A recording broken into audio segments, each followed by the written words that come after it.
பால் காய்ஞ்சி வந்துட்டு பால் பொங்கி வந்துட்டு பால் காய்ச்சி போய் என்ன பண்ணுங்கன்னா அந்தமாரி அடி கனமான பாத்திரமாக வச்சு பாலை காய்ச்சிங்க. இந்த பாருங்க இதுமாதிரி பொங்கி வரும்போது ஆஃப் பண்ணிடணும். அப்படியே நின்றுட்டே இருந்தால் அது வண்டி வேஸ்ட்டாக போயிடும்.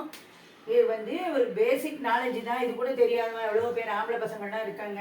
புதுசாக கல்யாணம் குழந்தையெல்லாம் வாத்தில் செல்லமாக வளர்ந்துருப்பா, அவளுக்கும் ஒன்றும் தெரியாது. இந்தமாரி பாலை காய்ச்சணும்.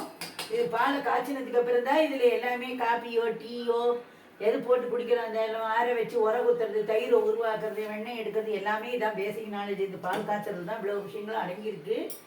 இப்போ நம்ம என்ன பண்ண பிறகுனா பால் காய்ச்சி முடிச்சாச்சு.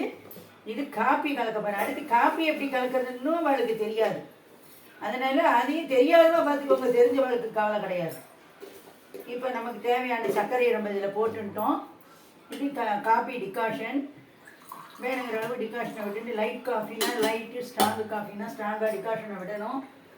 இப்போ இந்த பால் காய்ச்சின பாலை எடுத்து இப்படி விடணும். உங்களுக்கு இந்தமாரி பிடிச்சி எனக்கு விட தெரியல, எங்கேயாவது மேலே கொட்டிக்கிட்டிங்கன்னா அது வேறு டேஞ்சராக போயிடும். ஒரு கரண்டி நெல் எடுத்து கரண்டியில் போட்டு கரண்டியில் மொண்டு விடணும். இந்த பாருங்க இந்தமாரி லைட் டிகாஷன் வேணுங்கிறவங்களுக்கு லைட் காஃபி. ஸ்ட்ராங்காக ஆகணும்னா இன்னும் கொஞ்சம் நிறைய டிகாஷன் ஊற்றினா அது ஸ்ட்ராங் காஃபி ஆகிடும்.